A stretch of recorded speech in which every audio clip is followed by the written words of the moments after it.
Filamu yetu inaanza kutuonesha dada mmoja ameenda kuomba kazi kwenye kampuni moja hivi. Amekutana na meneja kichwa mbovu aise. Akamwambia wao zunguka kidogo tuone niangalia makalio. Basi akamezunguka pale.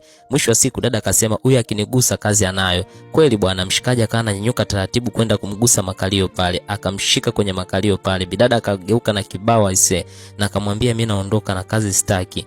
Huku nyumbani anaishi na mdogo wake. Yaani maisha ni dunia aise na hapa anadaiwa kodi. Muda huo anakuja hapa. Dada, unataka kuniambia hujapata kazi? Ndio, sijapata kazi.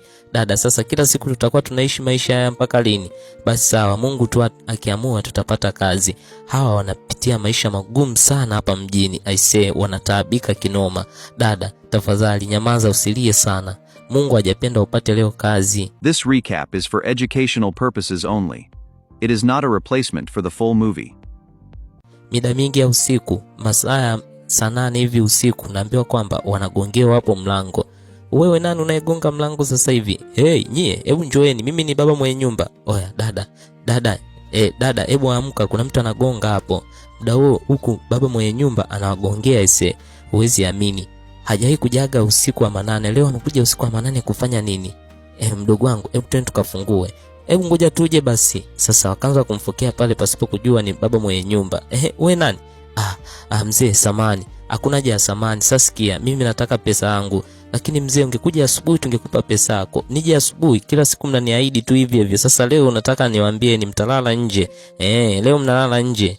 Basi unaambiwa kwamba hawa hawana pesa kumlipa huyo mzee kwa sasa kwa sababu hakuna mwenye kazi hapo. Tafadhali mzee, niko na mdogo wangu hapo. Hatuna kwa kwenda. Nimwambia kesho mnaondoka. Bosi samani, tunakuomba tu tuendelee kukaa hapa siku 2-3 tutalipa. Basi nitawapa mwaka mmoja. Sogea hapa. Akana mshika kiuno pale. Huyo mzee akawa anataka rushwa ngono. Mzee, kwa unasema utatulipia mwaka mzima unanitaka eti? Sasa sikia, mimi sikutaki wewe mzee. Akamnasa kibao hapo. Dada usimpige sana.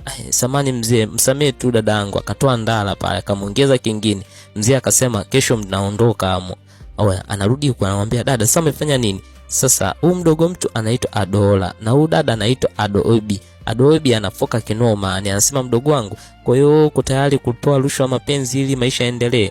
Basi unaambiwa asubuhi wakana kusanya kila kitu chao, kwa hiyo hawana hata kwa kwenda. Na hapa dada anaangalia hata ndugu wa karibu ampigie simu ili akaishi. Sasa kuna mtu akampigia simu akamwambia kwamba kuna kazi hapa. Sasa sawa, anakuja sasa hivi hapa. Yaani niko mtatu wa pili mdogo wangu. Mdogo wake hataki kabisa, maana dada anaona kabisa yani anashindwa kufanya mbinu yoyote ile. Basi hapa akakutana nayo mshikaji. Mshikaji akasema vipi, unaweza kazi za ndani? Bidada akasema ndio naweza. Mwana kadai kwamba kama unataka kazi basi sikia, mimi sio bosi, bosi yupo. Sasa kama